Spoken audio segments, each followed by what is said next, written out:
யோசி அப்படின்னு சொல்கிறதுக்கு திங்க். திங்க், அதை யோசி. Think about it. Think about it. அதை பற்றி தெளிவாக யோசி அப்படின்னு சொல்கிறதுக்கு think about it clearly. Think about it clearly. இதே மாதிரியே இன்னொரு சென்டென்ஸ் பார்க்கலாம். கம்மை வச்சு. வான்னு சொல்கிறதுக்கு கம். கம். என்னோட வா அப்படின்னு சொல்கிறதுக்கு come with me. Come with me.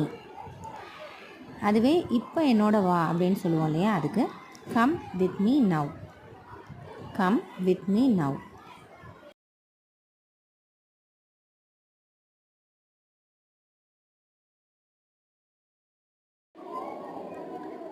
செய் அப்படின்னு சொல்கிறதுக்கு டூ. டூ. அதை செய் அப்படின்னு சொல்லணும்னா டூ இட். Do it. அதை சரியாக செய்யணும்னு சொல்லுவோம் இல்லையா, அதை இங்கிலீஷில் do it properly. Do it properly அப்படின்னு சொல்லணும். அதே மாதிரியே சாப்பிட சொல்கிறதுக்கு ஈட்னு சொல்லுவோம். சாப்பிடு, ஈட்டு. ஈட்டு.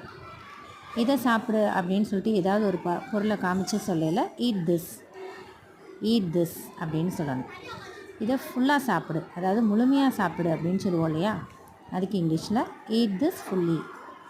Eat this fully.